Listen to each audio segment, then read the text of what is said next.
Right now, somewhere, someone is checking their phone, seeing there's more money in the account than there was last night, and going to make coffee, because they didn't have to do anything for it.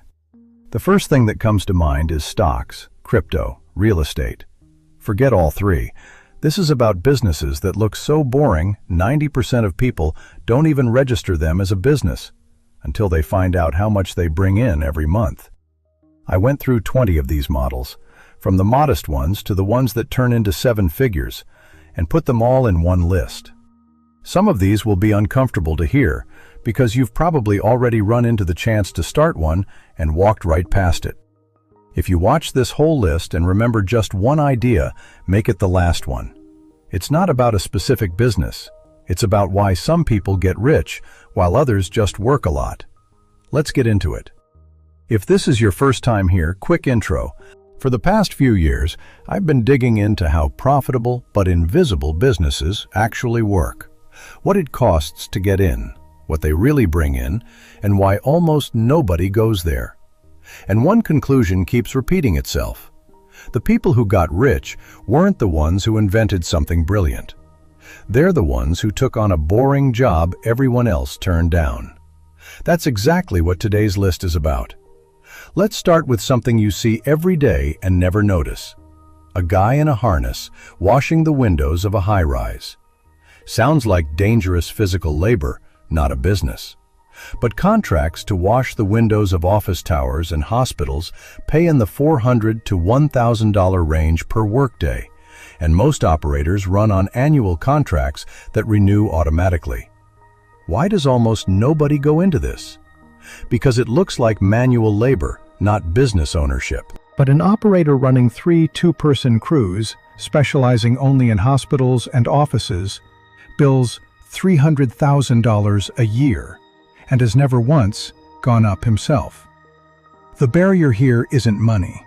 It's the fear of heights of someone who doesn't actually have to go up at all. All you need is to find someone who can, pay them well, and keep the spread between the client's check and the crew's wage. No insurance, license, or heavy investment needed here. Just a pressure washer for $1,500 to $4,000, and a city full of dirty sidewalks, facades, and parking lots. Interestingly, demand barely moves with the economy. When people have money, they wash their homes to keep them looking sharp. When money's tighter, commercial properties are contractually required to keep up appearances for their landlord. The people actually making real money here don't take one-off jobs. They sign annual contracts with office parks and residential complexes, turning a single cleaning job into steady monthly income they don't have to re-earn every week. Picture the difference between a street vendor selling one ice cream cone at a time and the kiosk owner who hired that same vendor to deliver ice cream every Monday all year. The second option sounds more boring, but it's the one that removes the anxiety of, will I have customers next week? Possibly the least appealing item on this list, and exactly why it's one of the most profitable. The global portable toilet rental market is valued at around $20 billion, and, according to analyst forecasts, is projected to keep growing at double-digit rates through 2030. The reason is simple. Every construction site, every event, every fair needs a toilet, and nobody wants to own one themselves. You can. The model is straightforward. Buy the units, rent them out per event or per month, service them on a set route, and get paid for every usage cycle. You're not selling a thing. You're renting out something nobody wants to buy for themselves, and that's exactly what makes the model profitable. There's a pattern here that'll keep showing up on this list. The less pleasant the product, the fewer people want to compete with you for it. Discomfort isn't an obstacle, it's an entry barrier that protects your niche. Modern vending machines aren't what they were 20 years ago. Card readers, screens, remote monitoring through an app with no need to show up in person. A well-placed machine in an office, gym, or factory can pull in $300 to $1,000 in net profit a month, depending on product and foot traffic. The key here isn't the product, it's the location. One operator scaled a network to 50 machines, and by his own account, hasn't personally touched any of them in years. A contractor handles the entire restocking route. The money doesn't come from selling soda. It comes from the fact that 50 locations are effectively paying you rent without realizing that's what's actually happening. What you're really buying when you place a machine isn't the machine itself. It's the right to occupy a spot around the clock that used to earn nothing at all. That empty corner in the office was worth $0 a month until someone put a machine on it. Keep this one in mind. It connects directly to the previous point. Owning an ATM network sounds like something only banks can do, but buying machines, placing them in high cash flow spots, and collecting a fee on every withdrawal is something anyone can do. In a good location, a single ATM nets $1,000 to $3,000 a month. You're not selling anything and not serving anyone. You just keep it stocked with cash and charge a fee for the convenience of it being right there. The business solves an invisible problem. At bars, laundromats, and markets, people regularly don't have cash on hand. You just show up with a solution and charge for your presence alone. And it pairs perfectly with the previous point. If you've already got a vending machine at a location, that same owner will probably say yes to an ATM too. One spot, two revenue streams, without doubling the time you spend servicing it. Moving from machines to paperwork. And yes, boring paperwork makes people rich too. Every small business in the US is required to keep records, and most owners genuinely hate doing it. So they pay $500 to $1,500 a month for someone else to take it off their hands. Simple math. 10 clients at $1,000 a month is already $10,000 a month, with no office and no employees, just a laptop and a basic grasp of bookkeeping. You don't need to be a licensed accountant to serve a small business that needs simple order, not complex reporting. You're not selling expertise. You're selling peace of mind to someone who hates this chore and is happy to pay just to avoid doing it. A business so simple that most people dismiss it immediately. Cleaning houses and offices. But here's the number that changes minds. One person with 5 recurring weekly clients makes $5,000 to $8,000 a month. Scale to a 4-person crew, and that jumps to $25,000 to $40,000 a month, with a 35 to 50% margin. The secret isn't cleaning quality, it's repeat business. A client who pays you every week for a year is worth more than 10 clients who hired you once. Most people who try this business and quit don't fail because they clean poorly.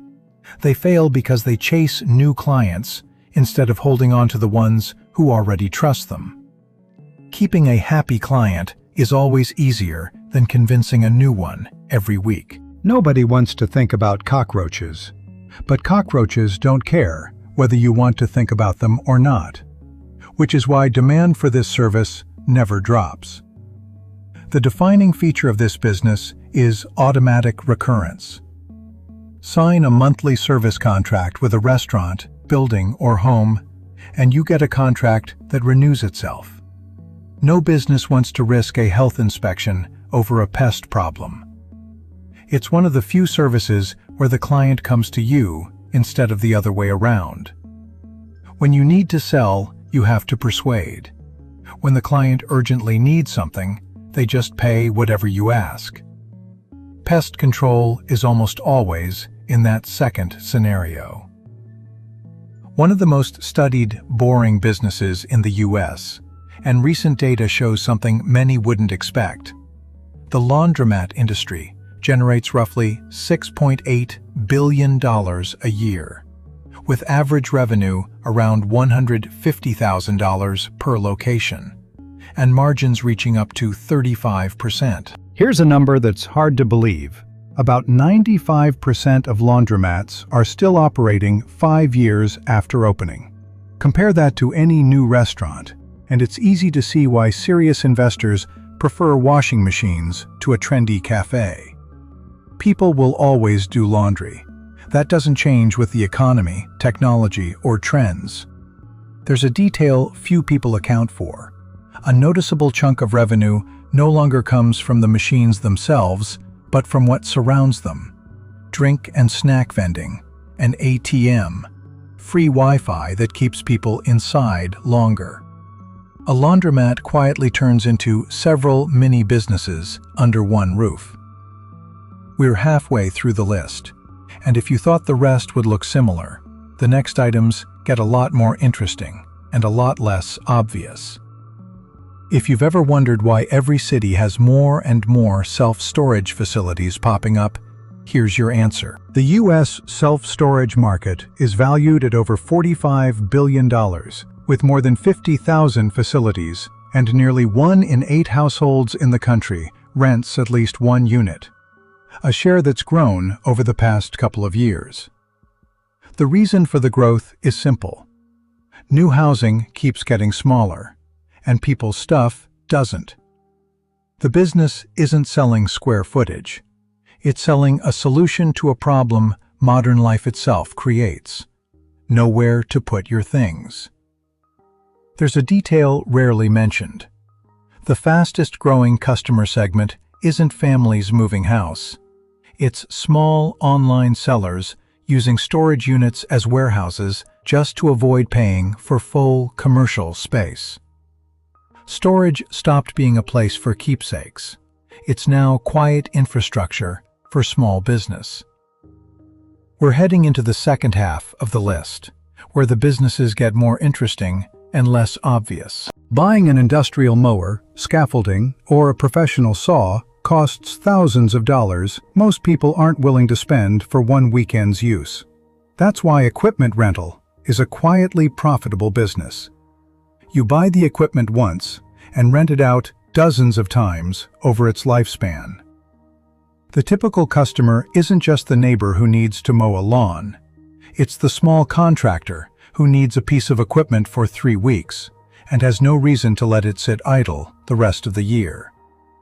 The logic is the same as with portable toilets.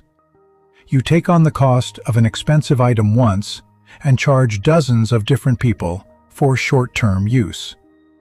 The equipment pays for itself several times over its lifetime, and after that, everything it brings in is pure profit.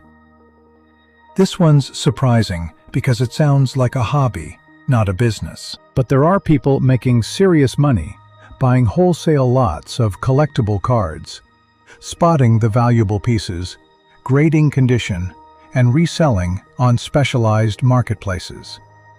A single lot can contain thousands of cards that need to be sorted by year and condition and checked against current market prices. Whoever learns to do this quickly and accurately turns hours of manual work into steady profit, because one misjudged card can eat the profit from dozens of correctly priced ones. This isn't speculation. It's a repeatable process. And because almost nobody treats it seriously as a business, competition here is lower than in most other resale markets. Boring doesn't mean formal. It means repeatable and unglamorous.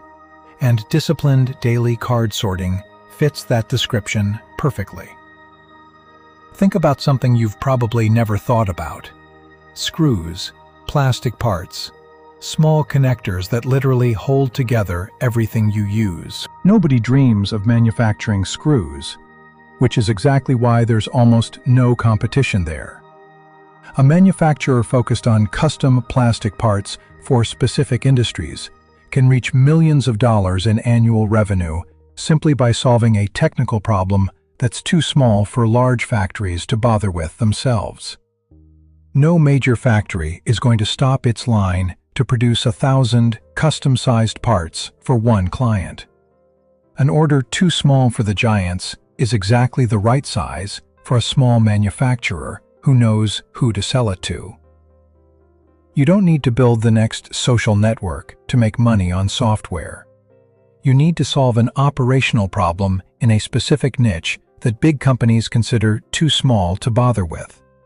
Scheduling software for electricians, inventory tracking for a small shop.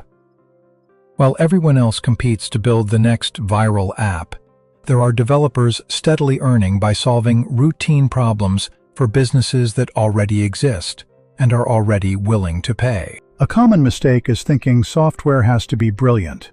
It doesn't. All it has to do is take one annoying task off someone's plate that they're already happy not to do themselves. A small business owner already paying $100 a month for a mediocre tool isn't looking for innovation. He wants the problem to disappear. If your software does exactly that, you get a recurring customer without competing with big tech companies for attention or funding. Regular electricians make good money on emergency calls and routine maintenance. But something's changed. The rise of smart homes and EV charging stations has turned this old trade into a narrow specialty with much higher rates. An electrician specializing in EV charger and smart home installs charges $250 plus an hour, against far more modest traditional rates. The trade itself hasn't changed. What changed is the specialization within it. And that's a recurring pattern on this list. You don't need to reinvent the wheel. Just point it somewhere no one else is looking. More and more U.S. homes are installing garage chargers, and most electricians haven't specialized in that installation yet. Whoever claims that niche first in their region will command premium rates for years, simply for showing up before everyone else. Everyone jokes about plumber rates until their bathroom floods at 2 in the morning. Behind that joke is a serious business. Combining scheduled maintenance with emergency calls, a plumber can reach $150,000 to $300,000 a year. But the real jump happens with specialization. One plumber built a 7-figure business by focusing exclusively on restaurant kitchen maintenance. Why that niche specifically? A restaurant can't wait a week for a pipe to get fixed. It needs a solution immediately, and it's willing to pay a premium for that urgency. Specializing in an urgent niche always pays more than being a generalist for everyone. Same logic as the electricians above, applied to a different trade. Instead of competing for any client, this plumber picked one type of client, restaurants, and became indispensable to them. And when you're indispensable to a specific client, you stop competing on price. According to many industry reviews, this is the most boring business of all, and that's exactly why it's worth paying attention to. A well-located parking lot in a business district can bring in $10,000 to $30,000 a month with minimal operating costs.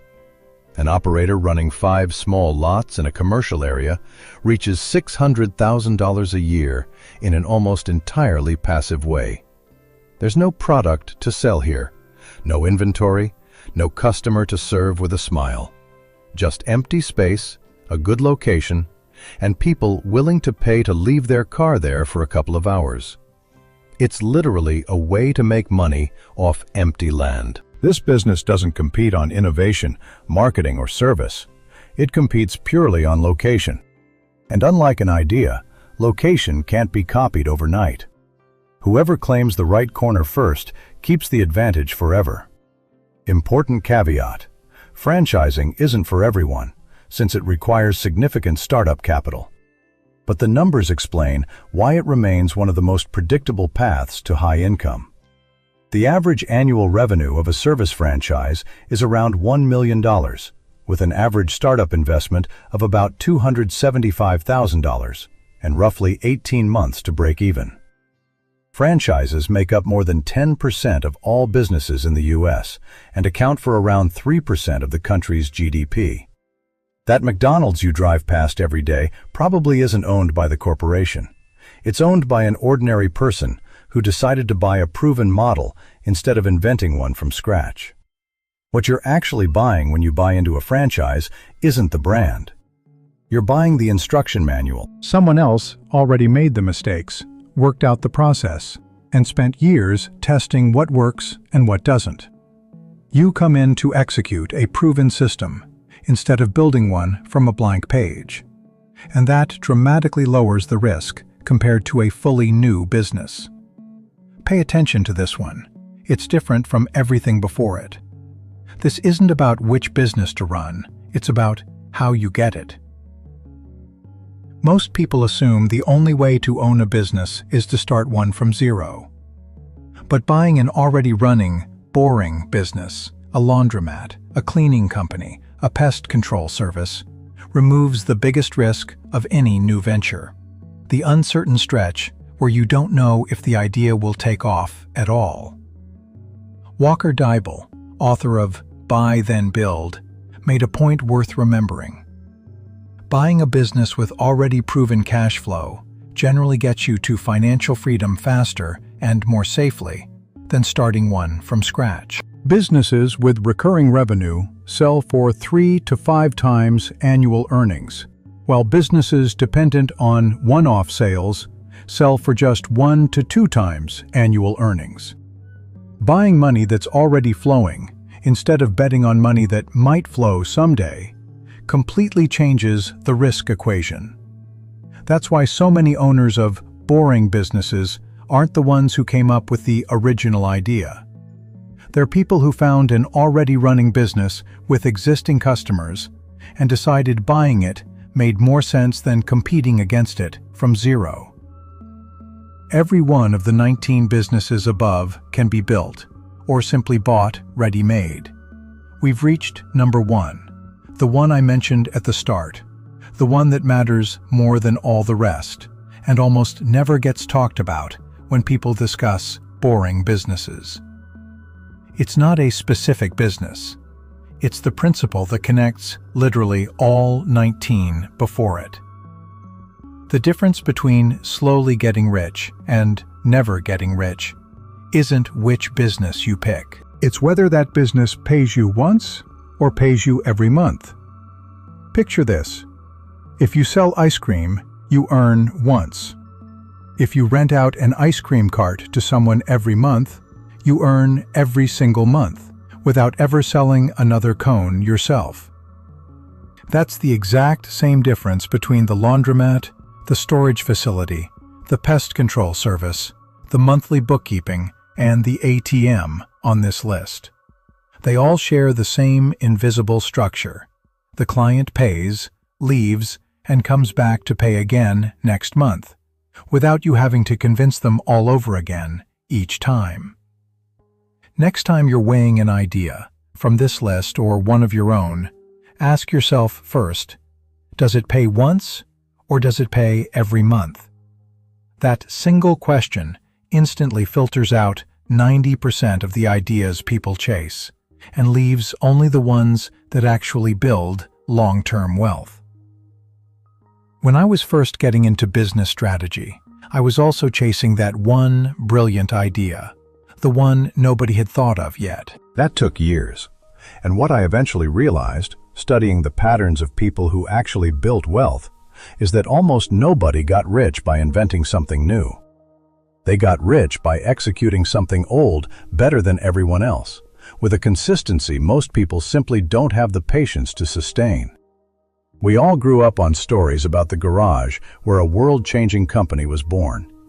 But for every one of those stories that went viral, there are thousands of quiet stories about people who bought a laundromat, a vending machine route, or a parking lot, and saved up enough to comfortably retire, that nobody will ever write an article about.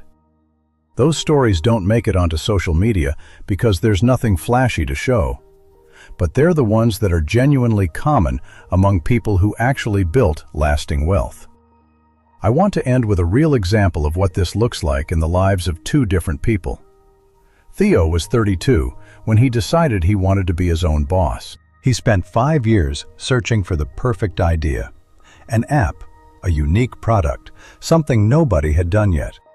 He put his savings into attempts that never took off, because every new idea competed against 1,000 equally ambitious ideas from other people.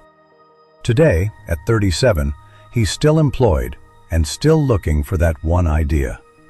And every year, it feels like he has less time left.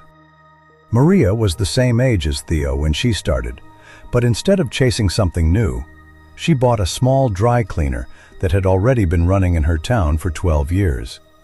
She didn't invent it, she bought it, along with the cash flow that already came with it. While paying off the loan for the business, she placed 3 vending machines in a nearby gym as a side source of income. 4 years later, the combined income from both assets let her leave her job. Today, money comes in while she sleeps, exactly like we talked about at the start. And no one looking at her would ever guess how she actually got there. The difference between Theo and Maria wasn't intelligence, luck, or starting capital. The difference is that one of them gambled his time on the unknown, while the other bought risk that someone else had already worked out of the equation before her. Theo didn't lose for lack of effort. He worked incredibly hard, possibly even more hours than Maria in her first couple of years. He lost because he chose to play on a field where thousands of equally ambitious people were competing with him at the same time. Maria chose a field almost nobody wanted to step onto, which is exactly why it stayed almost entirely hers. If you made it this far, you already have something not every viewer of content like this gets. A full list of 20 businesses with real numbers, all earning money without reinventing anything. If this list showed you a business you'd never even considered before, hit like. It genuinely helps this video reach more people like you. Subscribe if you want to keep breaking down models like these. And drop a comment on which of these 20 businesses surprised you the most, or which one you already know firsthand. I read every comment. See you in the next video.